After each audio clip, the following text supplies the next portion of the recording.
Là vivait un mari et une femme. Pendant longtemps, ils voulaient déjà avoir un enfant, mais il n'était pas là. Un jour, ma femme est tombée malade. Le mari lui a demandé ce qu'elle voulait le plus. L'épouse a répondu qu'il y avait un magnifique jardin à proximité, où poussent plusieurs des plus belles fleurs. Il y a une belle réponse dans le jardin. Il a l'air si frais et si vert qu'elle voulait vraiment le goûter. Mais le jardin était entouré d'une haute clôture et personne n'osait y entrer, car ce jardin appartenait à une seule sorcière. Elle possédait un grand pouvoir et tout le monde dans le monde la craignait. Le mari aimait beaucoup sa femme et a décidé de lui acheter une réponse, peu importe ce que cela lui coûtait. Et ainsi, au crépuscule, il grimpa par-dessus la clôture de pierre dans le jardin de la sorcière, prit à la hâte une poignée entière de réponses vertes et l'apporta à sa femme. Elle en fit aussitôt une salade et mangea avec gourmandise. Elle aimait tellement cette salade que le lendemain, elle en voulait encore plus qu'avant. Le mari retourna dans le jardin, mais la sorcière se tenait déjà devant lui. Elle le regarda avec colère et dit qu'il paierait cher pour avoir volé la réponse. Il a demandé à la sorcière de ne pas se fâcher, car il avait arraché réponse pour sa femme, qui était très malade.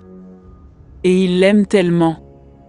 La colère de la sorcière passa un peu, et elle dit que si c'était vrai, elle lui permettrait de ramasser autant de réponses qu'il le voudrait, mais à une condition. Il devra donner à la sorcière l'enfant qui naîtra de sa femme. Le mari était d'accord avec la peur. Lorsque la femme a donné naissance à une fille, la sorcière est immédiatement apparue, a pris l'enfant avec elle et l'a nommé Réponse. Rapunzel est devenue la plus belle fille du monde.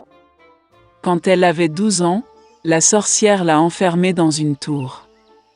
Cette tour était dans la forêt, et elle n'avait ni porte ni escalier. Seulement tout en haut se trouvait une petite fenêtre. Quand la sorcière a voulu escalader la tour, elle a appelé Réponse pour lui faire descendre ses faux. Et Réponse avait de beaux cheveux longs. Elle entend la voix de la sorcière, desserre ses tresses, les attache au crochet de la fenêtre, et les cheveux tombent, et la sorcière grimpe alors, s'accrochant à eux. Plusieurs années passèrent et le fils du roi monta à cheval dans la forêt où se trouvait la tour. Soudain, il a entendu des chants, et c'était si agréable qu'il s'est arrêté et a commencé à écouter. Réponse l'a chanté de sa merveilleuse voix. Le prince voulait monter. Il a commencé à chercher l'entrée de la tour, mais il était impossible de le trouver. Il a vu une fois comment la sorcière grimpe sur les tresses que Réponse l'a abaissées. Et le lendemain, alors qu'il faisait déjà nuit, le prince s'est rendu à la tour et a appelé Réponse. Elle entendit, baissa ses tresses et le prince monta. Réponse, voyant entrer un homme qu'elle n'avait jamais vu, eut d'abord très peur. Mais le prince lui parla affectueusement et lui dit que son cœur était si touché par le chant qu'il décida de la voir sans faute. Puis Réponse a cessé d'avoir peur, et quand il a demandé si elle acceptait de l'épouser, elle a donné son consentement et lui tendit la main. Ils ne savaient tout simplement pas comment descendre ensemble. Ils ont compris que lorsque le prince viendrait, il emporterait toujours un morceau de soie avec lui, et Réponse en tisse une échelle. Et quand l'échelle sera prête, ils descendront ensemble et partiront. La sorcière n'a rien remarqué jusqu'au jour où Réponse a demandé pourquoi il est plus facile de traîner le prince. La sorcière comprit tout, se mit en colère et s'agrippa de rage aux beaux cheveux de Réponse. Je les ai enroulés plusieurs fois autour de mon bras gauche, et avec ma droite j'ai attrapé les ciseaux, les ai coupés. Elle emmena la sorcière dans le fourré dense de Réponse et la cacha.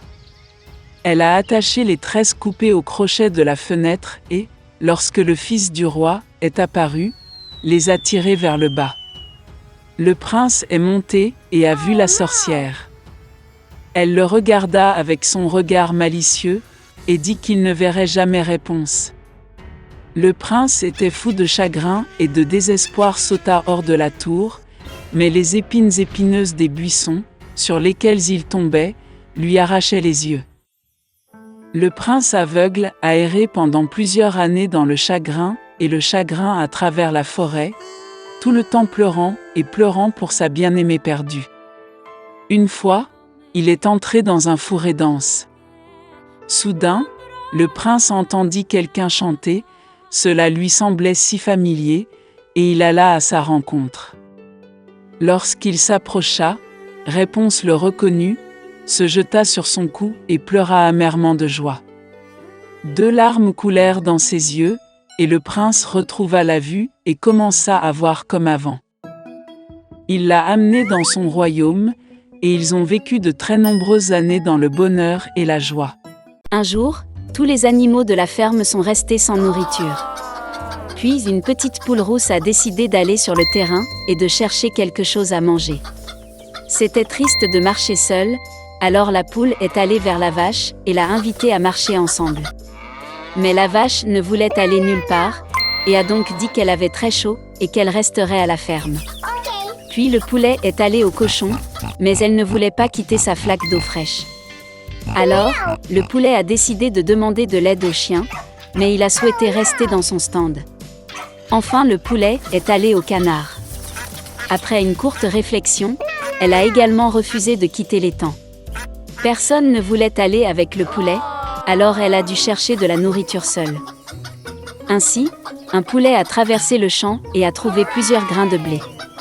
Joyeuse, elle est retournée à la ferme et a décidé de planter les graines qu'elle avait trouvées. Le poulet pensait que des amis pouvaient l'aider. Elle a montré les grains à la vache et a proposé de les planter ensemble. Mais la vache était encore très chaude.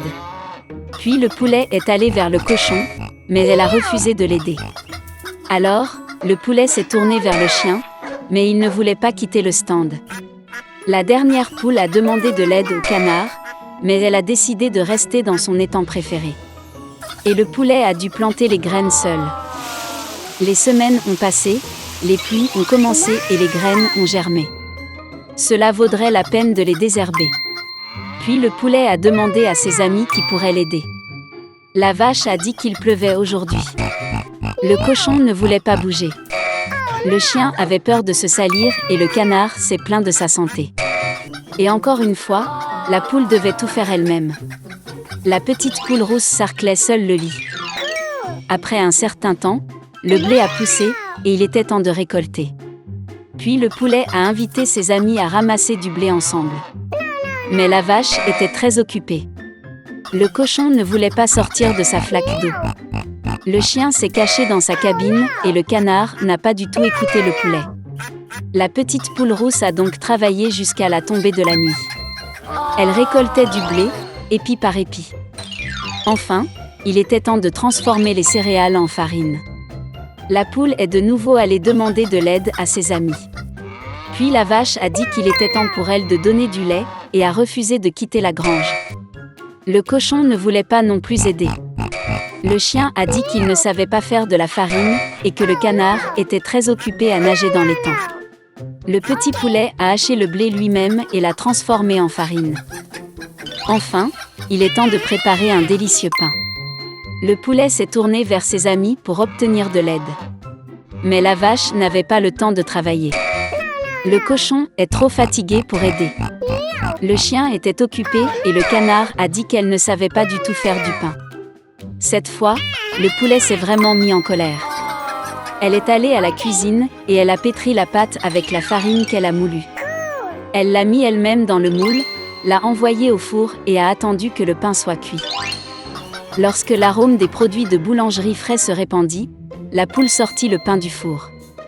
Elle est sortie dans le jardin, s'est assise à table et a appelé ses amis. Voyant du pain frais, tous les habitants de la ferme se pressaient autour du poulet. Ils voulaient tous bien manger. Mais la poule a dit qu'elle ne partagerait pas avec ses amis. Après tout, elle a fait le pain elle-même, et donc seule elle méritait de manger. Et avec un grand appétit, le poulet a commencé à picorer le pain. Mais elle ne pouvait pas accepter le fait que ses amis avaient faim. Ensuite, le poulet a décidé de partager de la nourriture, mais seulement si ses amis promettent de continuer à l'aider dans tout. Maintenant, tous les animaux avaient honte de leur comportement, car ils se rendaient compte que le poulet avait raison. Et ils ont promis de toujours s'entraider dans tout. La petite poule rousse savait que ses amis apprenaient une vraie leçon. Elle partageait du pain avec eux. Les amis ont mangé ensemble, sont devenus bien nourris et satisfaits. Ils ont vécu longtemps dans leur ferme et se sont toujours entraidés.